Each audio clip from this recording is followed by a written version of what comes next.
Ryan was everything I wasn't. Loud, charismatic, and effortlessly likable. He could walk into a room and turn everyone's head, whether it was by cracking a joke or effortlessly sinking a three-pointer at the local basketball court. Growing up, he was the center of our family's world. My parents glowed with pride whenever they talked about Ryan, his straight A's, his sports trophies, his endless parade of friends. He's going to do great things, they'd say, a sentiment that hung in the air like an unspoken expectation for everyone else to measure up. Meanwhile, I was the quiet one, more at home with books and the glow of my computer screen than in social situations. I didn't begrudge Ryan his spotlight. In fact, as a kid, I adored him.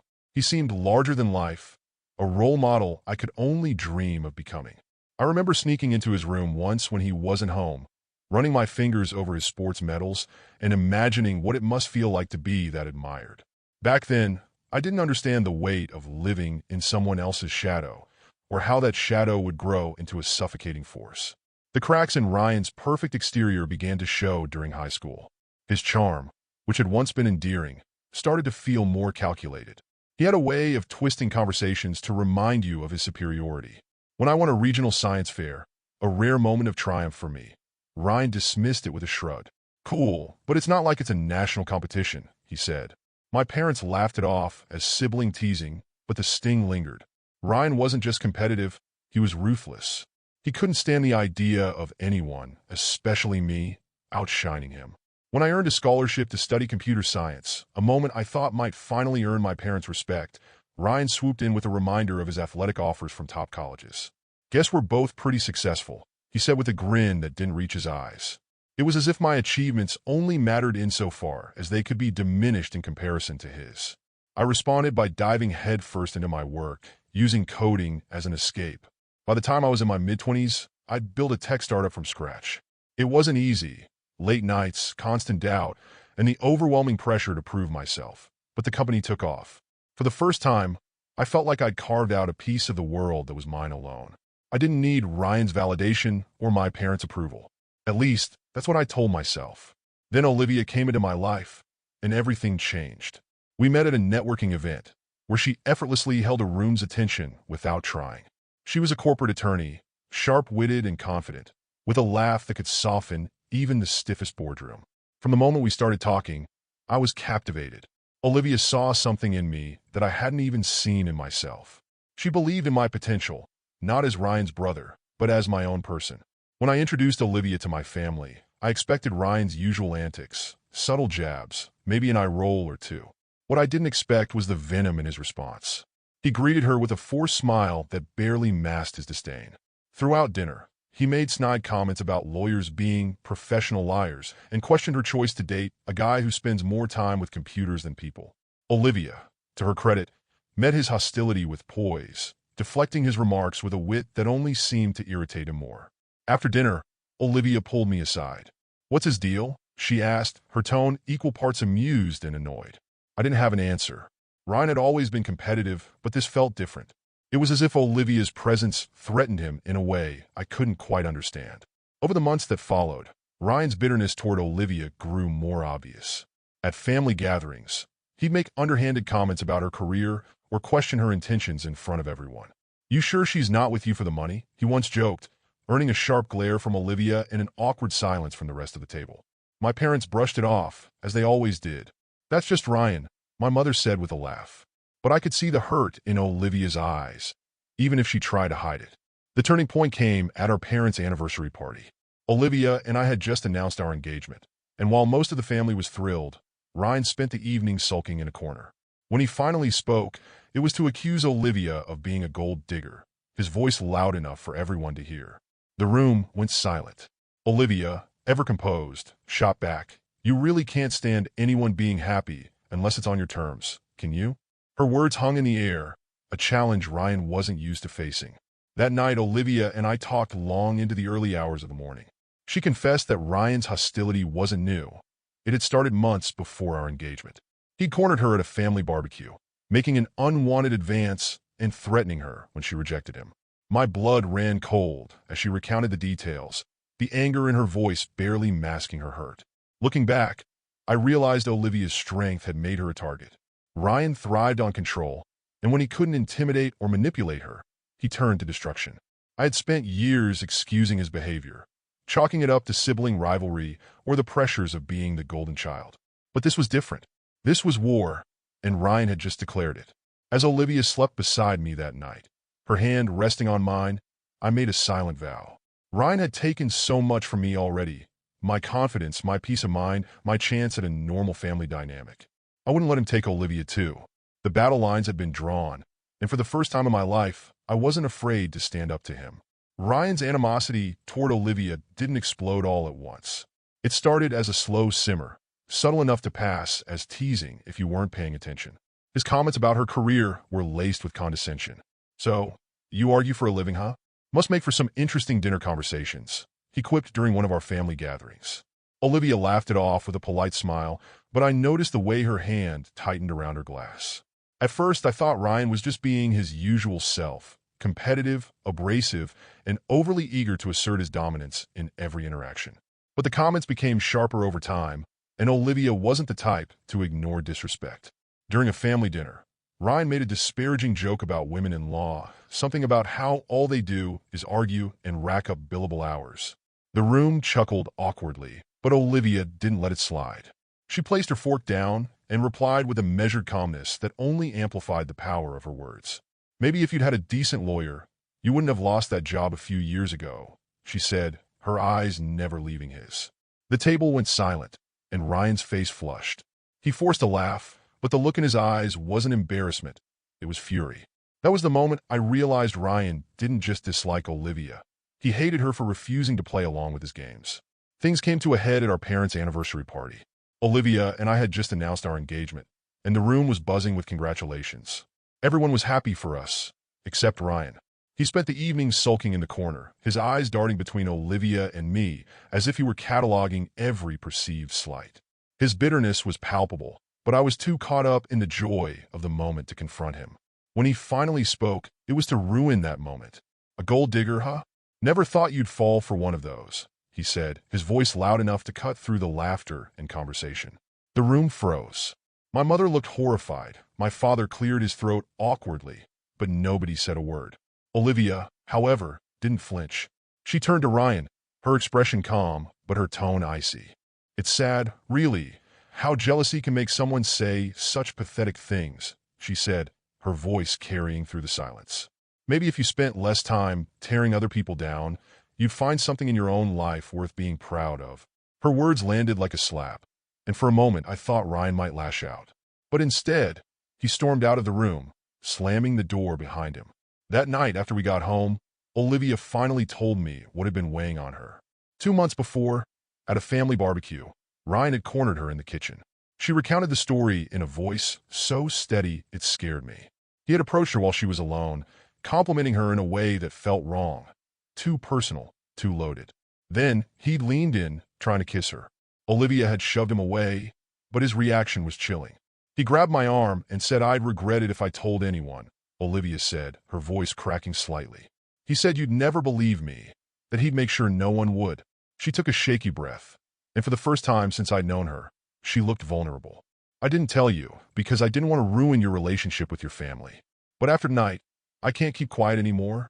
I felt a mix of emotions, rage, guilt, disbelief. How had I not seen this coming?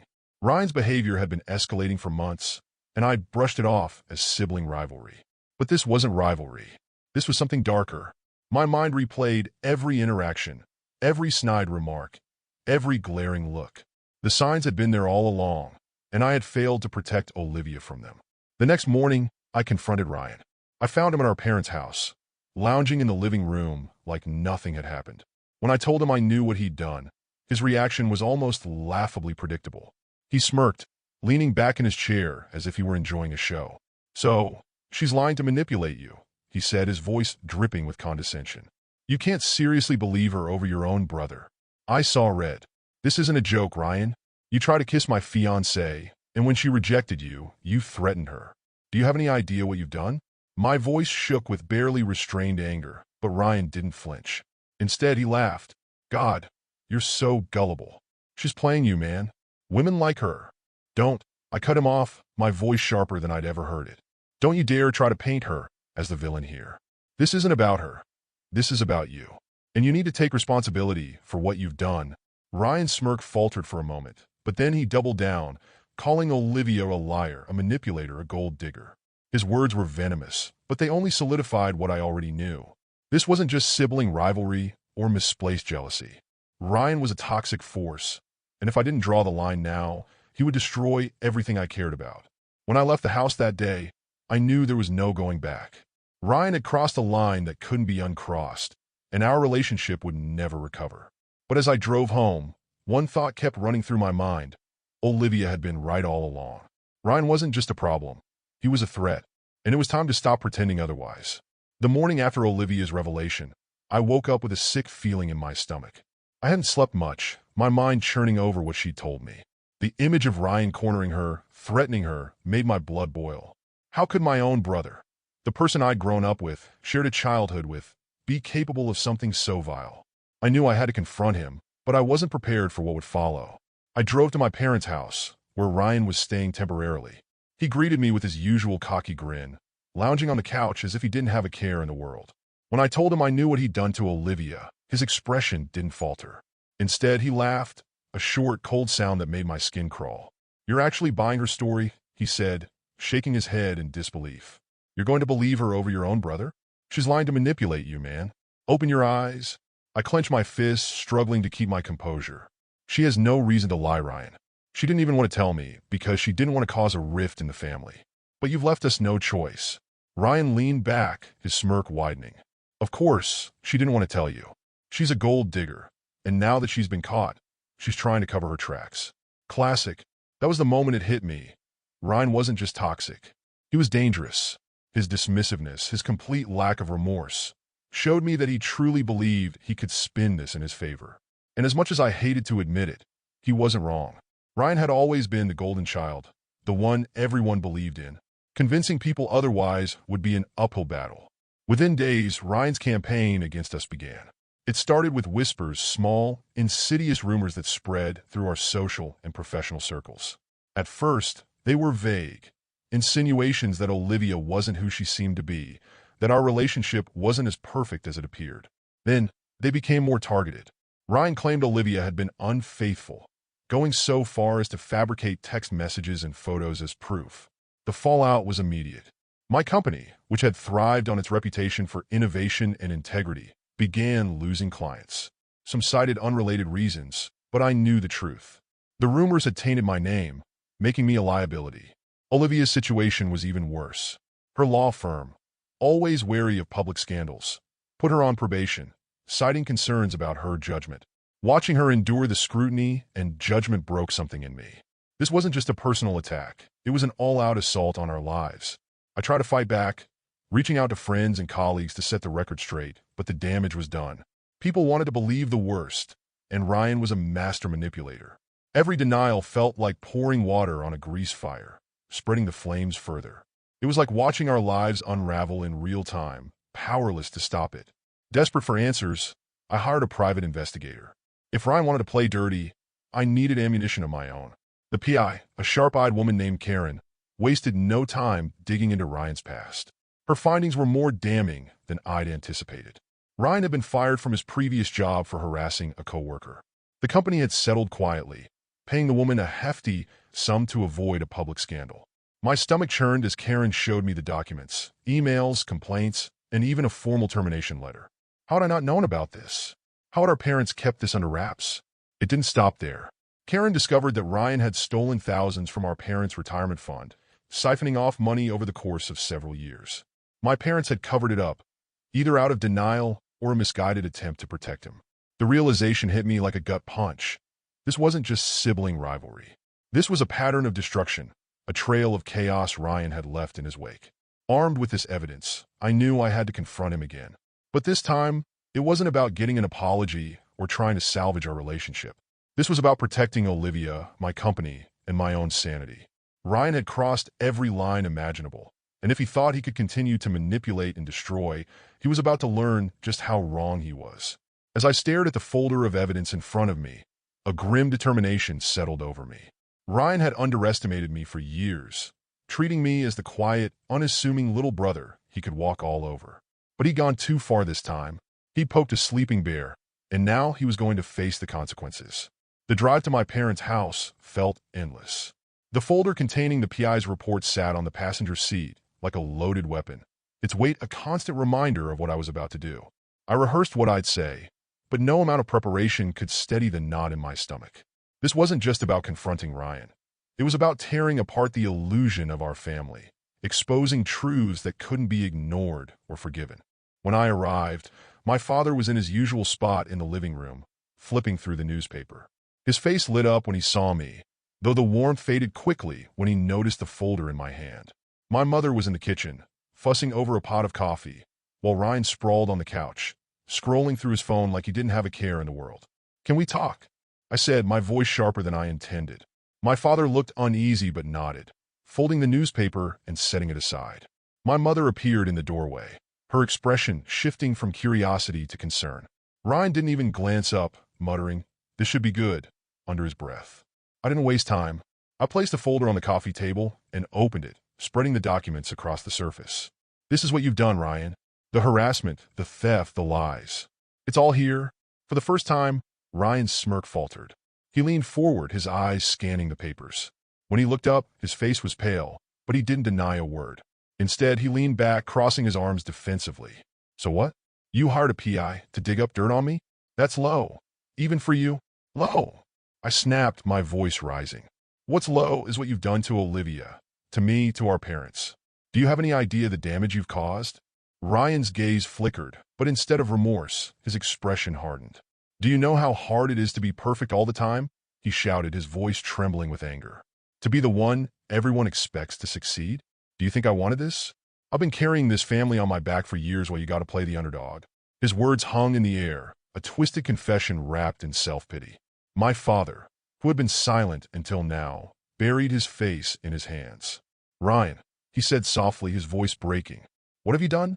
My mother, however, reacted differently. She rushed to Ryan's side, her eyes blazing with indignation. "How dare you," she said, rounding on me. "How dare you come here and accuse your brother like this? He's under so much pressure, and all you're doing is trying to ruin this family." I stared at her, stunned. "Pressure?" I repeated, my voice dripping with disbelief. "He stole your retirement savings, Mom. He harassed women at work. He's been spreading lies about Olivia and me for months. How can you stand there and defend him?" "He's my son," she said, her voice trembling with emotion. "He's made mistakes, but that doesn't mean you get to destroy him." "This isn't about destroying him," I shot back. "It's about accountability. He's hurt people, people who trusted him, people who cared about him. He can't keep getting away with it just because he's your golden child." Ryan, sensing the tide turning against him, stood abruptly. "You know what? I don't have to listen to this," he said, grabbing his coat. "You want to play the hero, fine. But don't act like you're so perfect, little brother." He stormed out, slamming the door behind him. My mother hesitated for a moment, then followed, her voice calling after him as if he were the victim in all of this. My father and I were left in stunned silence, the echoes of the confrontation still ringing in the air. "I'm sorry," my father said finally, his voice barely above a whisper. When he looked up, his eyes were wet with tears. "I should have seen it. I should have stopped it before it got this far." The weight of his guilt was palpable, and for the first time, I saw the toll Ryan's actions had taken on him. My father had always been the quieter of my parents, content to let my mother handle the emotional dynamics of our family. But now, I realized how much he had been silently carrying, how deeply he had been affected by Ryan's betrayal. "It's not your fault, Dad," I said, though part of me wasn't sure I believed it. "Ryan made his choices. You didn't make him do any of this." My father nodded, but the look in his eyes told me he wasn't convinced. I don't know how we come back from this." I didn't have an answer. The family I'd grown up with, the one I'd spent years trying to please, trying to fit into, felt like it had shattered beyond repair. And for the first time, I wasn't sure I wanted to fix it. Ryan's toxicity had infected every part of our lives, and I wasn't willing to sacrifice my happiness or Olivia's to keep pretending everything was fine. As I left the house that day, I felt a strange mix of emotions. Sadness for what had been lost, anger at Ryan for his choices, and a small flicker of hope that maybe, just maybe, this confrontation would be the first step towards something better. But as I drove away, one thing was clear.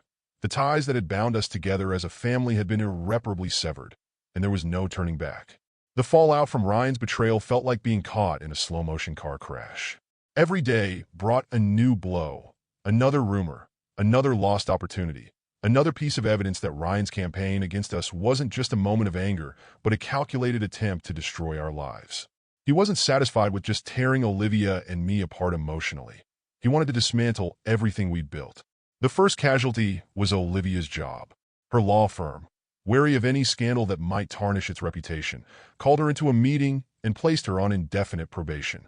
They framed it as a neutral step while they investigated the rumors, but we both knew what that meant. Olivia was devastated.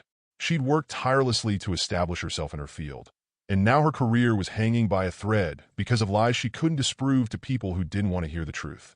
For me, the damage was just as severe. Clients began pulling out of contracts, citing vague concerns about my company's stability. It didn't matter that my work had been flawless or that my team was among the best in the industry. The whispers were enough. Investors grew skittish, and before long, I had no choice but to downsize. Letting go of employees, people who'd put their trust in me, was one of the hardest things I'd ever done. I hated Ryan for what he'd done, but I hated myself more for not protecting the people who depended on me. My father, to his credit, tried to make amends in his quiet way. He began distancing himself from Ryan, refusing to excuse his actions any longer. He called me often, apologizing for the way things had turned out and offering to help in any way he could. "I wish I'd seen it sooner," he said during one of our conversations. I thought I was protecting him, but all I did was enable him. His remorse was genuine, but it couldn't undo the years of damage or the fractures that now ran through our family. My mother, on the other hand, refused to let go of the fantasy she'd created about Ryan. She doubled down on her support for him, insisting he wasn't a bad person, just a troubled one. "He needs help," she said during one particularly heated phone call. "You don't abandon family when they're struggling. And what about Olivia and me?" I shot back. "Are we not family? Or do we only matter when it's convenient for you?" Her silence on the other end of the line was deafening.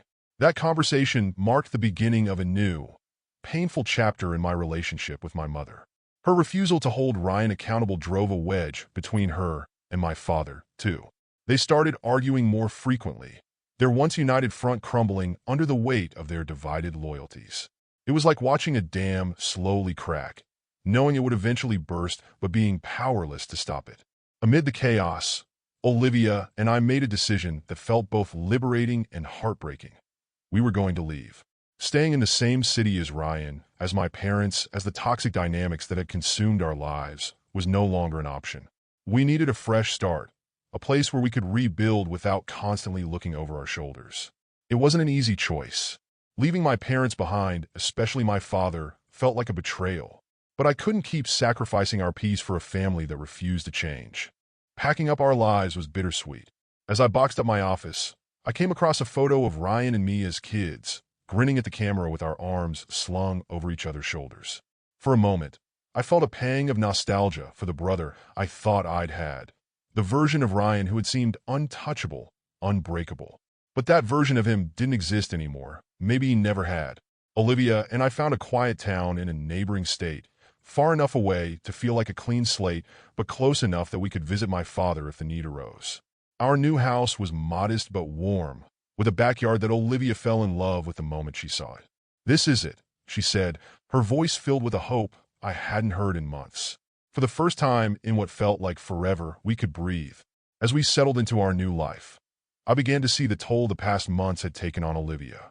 She was strong, stronger than anyone I'd ever met, but even she had limits. The stress, the constant fight to defend herself, had left scars. I made a silent vow to protect her, to ensure that this fresh start wasn't just a physical move, but an emotional one too. Moving away didn't mean leaving the pain behind entirely.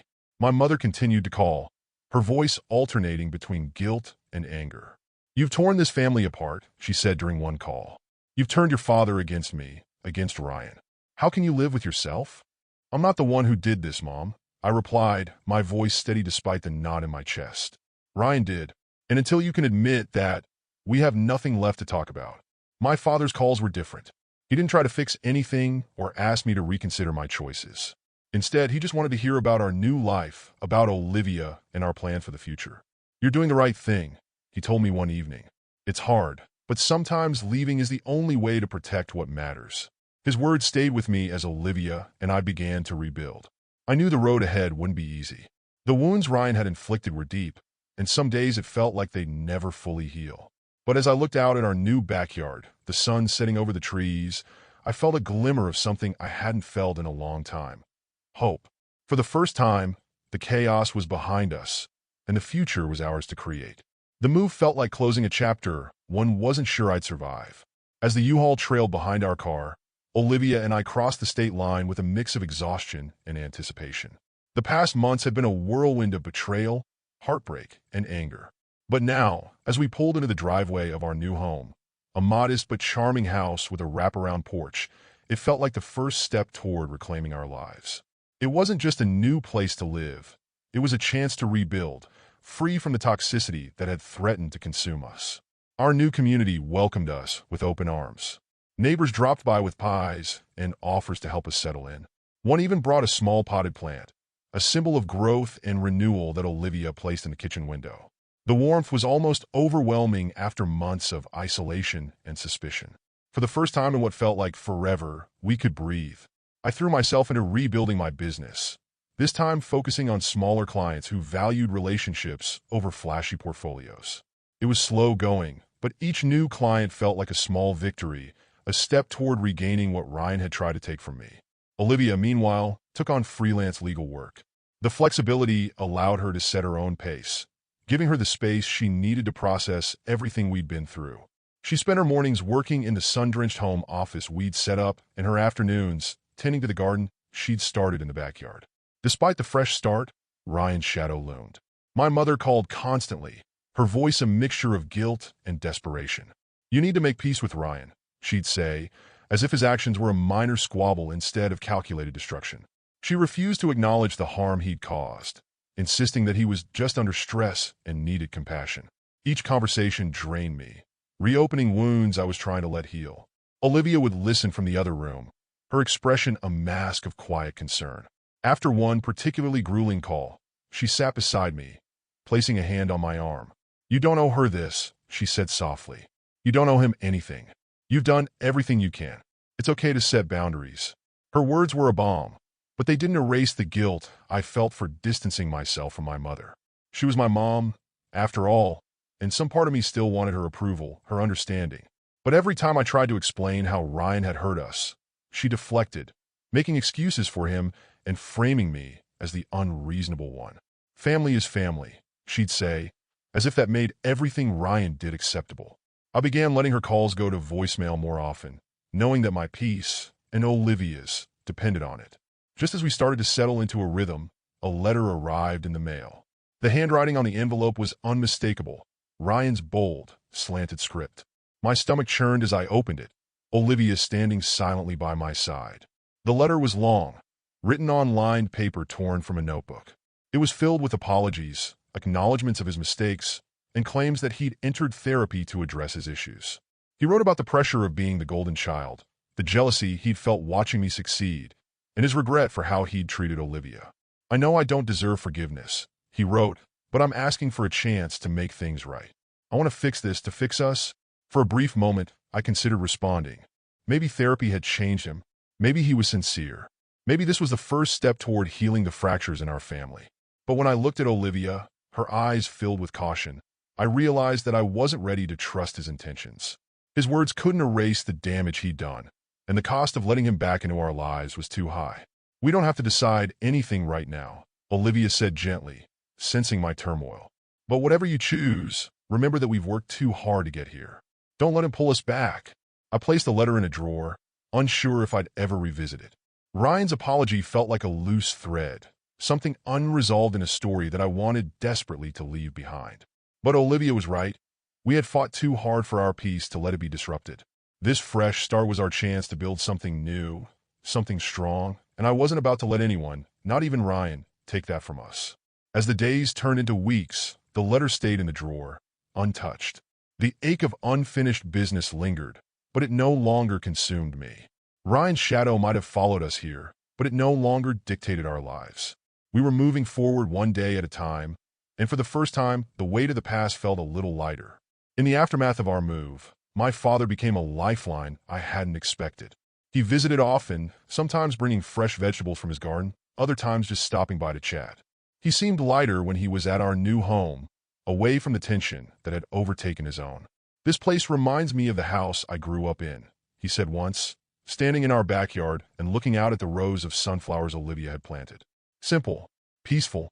He never spoke Ryan's name during these visits, and I never brought it up.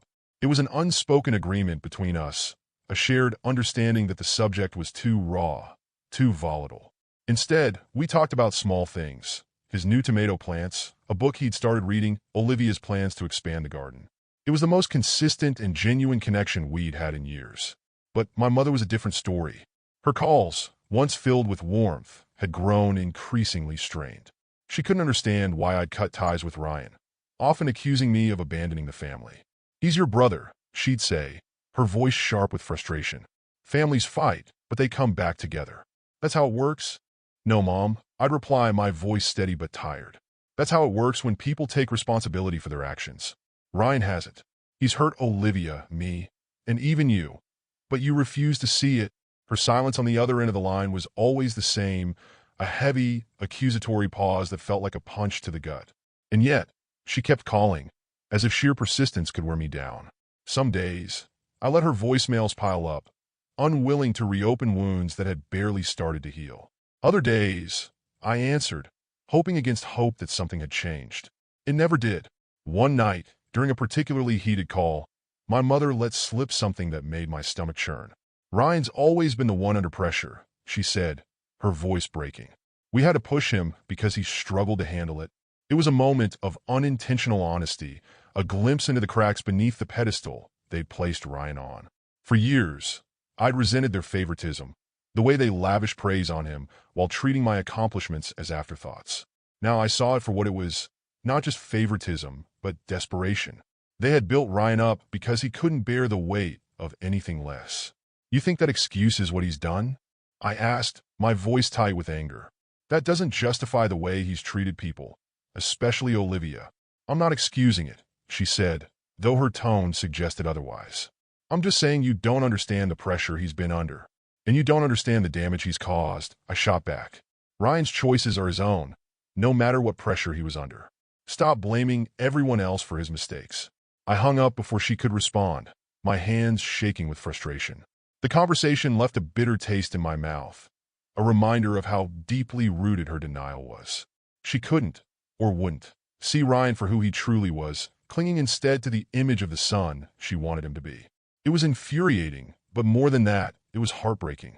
Later, my father confessed that he'd tried to get my mother into counseling. "She won't go," he said, his voice heavy with resignation. "She's afraid of losing both of you. She thinks if she admits Ryan's faults, she'll lose him entirely." The admission hit me like a punch to the gut. I'd always known my mother's love for Ryan was unshakable, but hearing it framed as fear gave it a new dimension. She wasn't just enabling him. She was clinging to him, terrified of what might happen if she let go. It was a toxic cycle, one that I couldn't fix no matter how much I wanted to. "I don't know what to do," my father continued. "I don't want to lose her, but I can't keep pretending Ryan hasn't done what he's done." "You can't make her see the truth, Dad," I said quietly. "She has to come to it on her own. And until she does, maybe some distance is what you both need." He nodded, though the sadness in his eyes told me how much it hurt him. Watching my parents' relationship deteriorate was like watching a ship slowly sink, inevitable and agonizing. But I couldn't let their struggles pull me back into the storm. I had Olivia to think about, and myself. Some losses, I was learning, were necessary for survival. As the weeks passed, the calls from my mother grew less frequent, though when they did come, they were just as pointed. My father visited less, too, though not out of avoidance. He seemed to be navigating his own path, one that involved balancing his loyalty to my mother with his desire to stay connected to me. I appreciated the effort, even if it came with its own challenges. Through it all, Olivia remained my anchor. She reminded me, in her steady, compassionate way, that it was okay to grieve the family I thought I had, even as I worked to build something stronger with her. "We can't control what they choose to do," she said one evening as we sat on the porch, watching the sun dip below the horizon. "But we can control how we move forward. And that's what matters." Her words stayed with me, a quiet reassurance that even in the face of division, we could find our own version of peace. It wouldn't be easy, but it would be ours, and that was enough. Life had finally begun to feel normal again. Olivia and I had found a rhythm in our new community, embracing the quiet joy of small-town living. She spent her mornings consulting on legal cases and her afternoons tending to the vegetable garden that had become her sanctuary. I had managed to rebuild my business, albeit on a smaller scale, with clients who valued the integrity and personal touch I brought to my work. Most excitingly, we were preparing for the arrival of our first child, a girl, whose impending presence filled our days with hope and anticipation. But just when I thought we'd left the storm behind, an email arrived that threatened to drag us back into chaos. The subject line was unassuming, about Ryan. At first, I hesitated to open it. After everything we'd endured, I wasn't sure I wanted to know what new trouble my brother had stirred up. But curiosity and a lingering sense of unfinished business got the better of me. The email was from one of Ryan's former co-workers, a woman I didn't know, but who had apparently been following the fallout from our family's drama. Her message was concise but devastating. She'd heard about Ryan's actions toward Olivia and wanted to share her own experience. She attached a file containing a detailed account of Ryan's behavior during his time at their company, along with corroborating evidence. As I read through the file, my stomach turned. Ryan hadn't just harassed one co-worker. He'd been part of a larger pattern of predatory behavior. He had used his charm and position to manipulate multiple women, creating a toxic environment that eventually led to several complaints. Some of the women had come forward formally, filing grievances with HR, but Ryan's charisma and our parents' financial assistance had kept the incidents quiet. Settlements had been reached and non-disclosure agreements signed. The attached proof was irrefutable.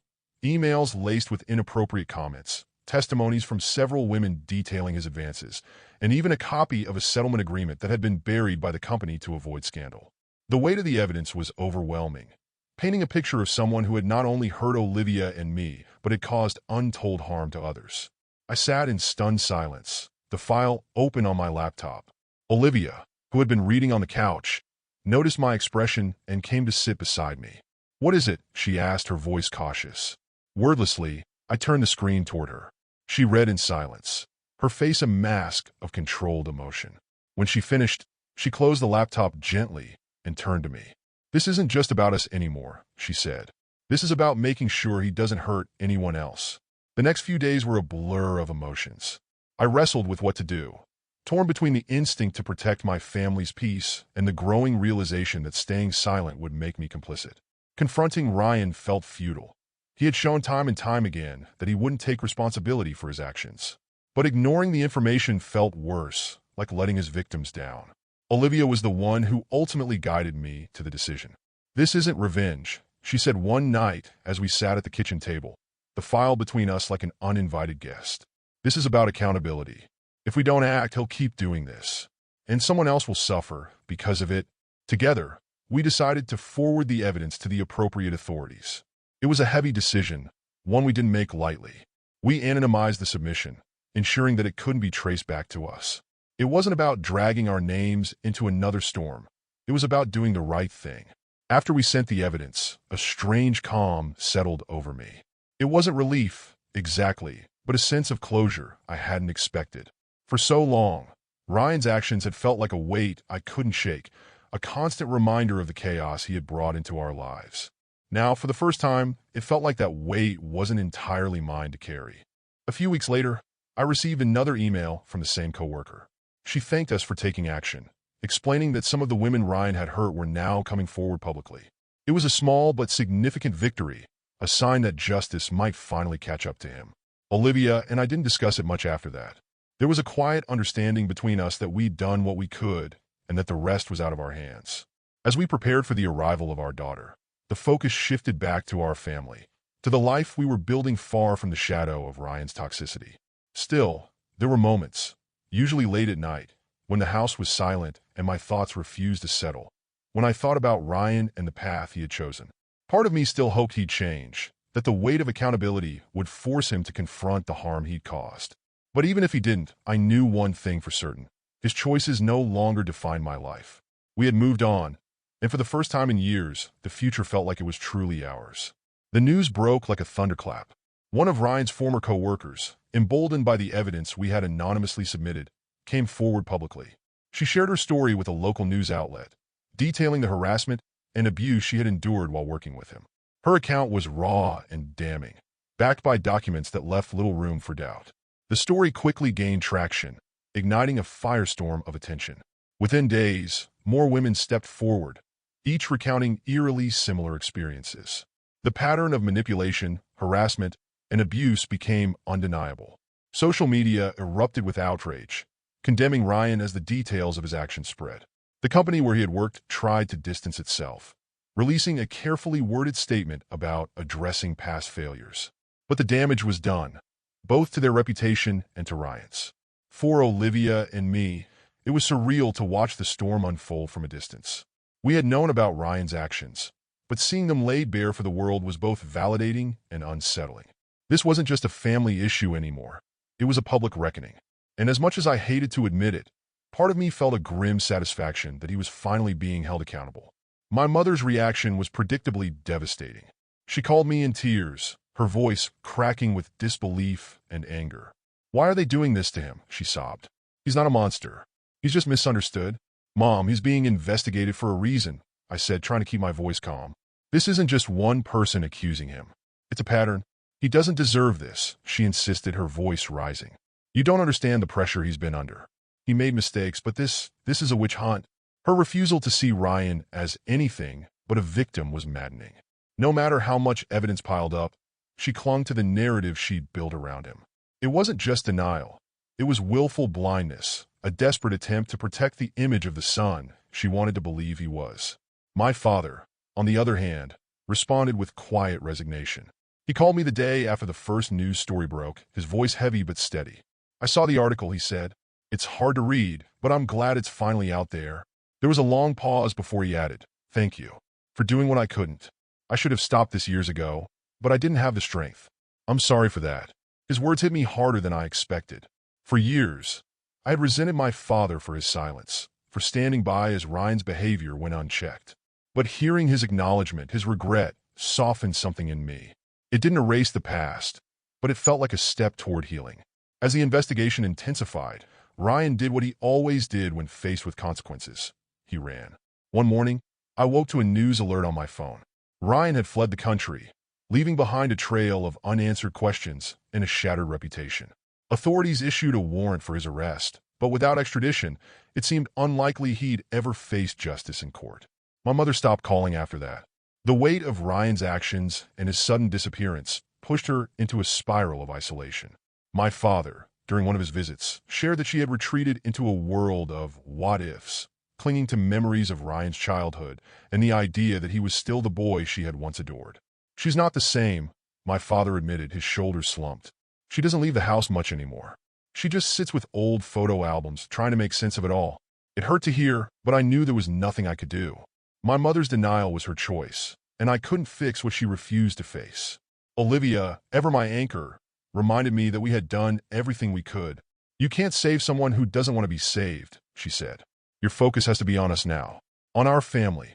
For Olivia and me, the news brought a sense of closure. Ryan's actions had finally caught up to him, and the world could see the truth. It didn't undo the damage he had caused, but it allowed us to move forward without the weight of his lies and manipulation hanging over us. I still thought about Ryan sometimes, wondering where he was and what kind of life he was living in exile. Part of me hoped he'd use the time to reflect, to change. But another part of me knew that even if he did, it wouldn't change what he'd done, or the scars he'd left behind. As the weeks turned into months, the focus shifted back to the life Olivia and I were building. Our daughter's arrival was fast approaching, and every day brought a new reminder of the future we were creating together. We were free in a way we hadn't been before. And while the past would always be a part of our story, it no longer defined us. Ryan's downfall was a reminder of the power of truth, but it was also a lesson in letting go. Some battles, I realized, are fought not to win but to walk away with your integrity intact. And for the first time in years, I felt like I had done just that. Sophie's arrival felt like the closing of one chapter and the opening of another. The moment I held her tiny hand, her soft cries filling the hospital room, something inside me shifted. All the anger, the pain, the lingering resentment from the past seemed to fade into the background. In that moment, Nothing mattered except the promise I silently made to her, to build a life free from the shadows of my family's dysfunction, a life filled with love, honesty, and safety. Olivia, radiant despite her exhaustion, looked at me with tears in her eyes. "She's perfect," she whispered, and I nodded, unable to find words. Sophie was more than our daughter. She was a symbol of everything we had fought for.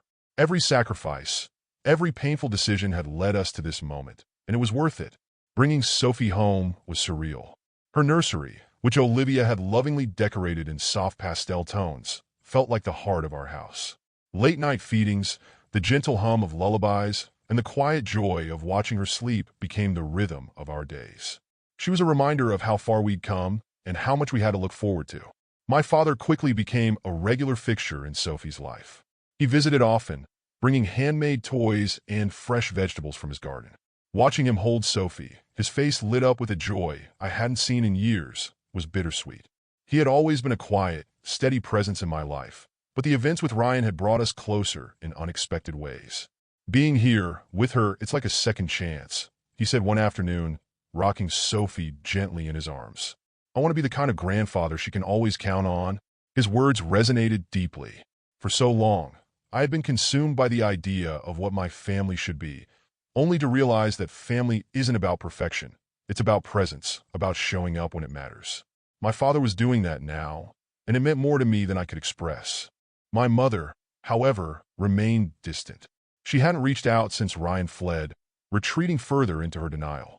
It hurt, but I had made peace with the fact that her journey was one I couldn't control.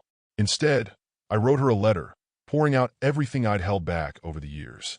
I expressed my hope that she could one day find peace, not just for herself, but for all of us. Whether she read it or not, I didn't know, but putting the words on paper felt like a release, a way to let go of the weight I had been carrying. Sophie's first steps came on a sunny afternoon in our backyard. Olivia and I watched in awe as she wobbled toward us, her tiny arms outstretched for balance. The joy on her face, the unbridled determination in her movements, was infectious. We clapped and cheered, laughing as she collapsed into Olivia's arms with a squeal of delight. As I sat there, the sun warming my face, I realized how far we had come. Ryan's betrayal had shattered so much: our trust, our family dynamic, our sense of stability. But it had also revealed the strength in Olivia and me, the resilience we hadn't known we possessed. We had rebuilt our lives from the ground up, creating a home filled with love and laughter despite the scars we carried. Some bridges, I had learned, were meant to stay burned. Letting go of the toxic ties to Ryan and my mother hadn't been easy, but it had been necessary.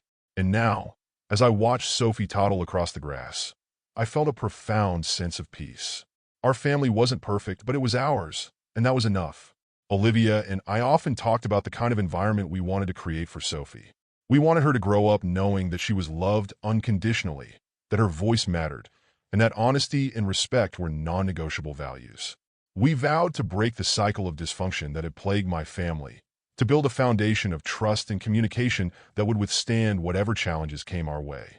The past would always be a part of our story, but it no longer defined us. Ryan's actions, my mother's denial, the years of struggle, they were chapters in a book we had chosen to close. Now, we were writing a new story, one filled with hope, growth, and the quiet beauty of everyday life. As the sun dipped below the horizon that evening, painting the sky in hues of orange and pink, I held Olivia's hand and watched Sophie play in the yard. The future stretched out before us, uncertain, but filled with promise. And for the first time in years, I felt truly free.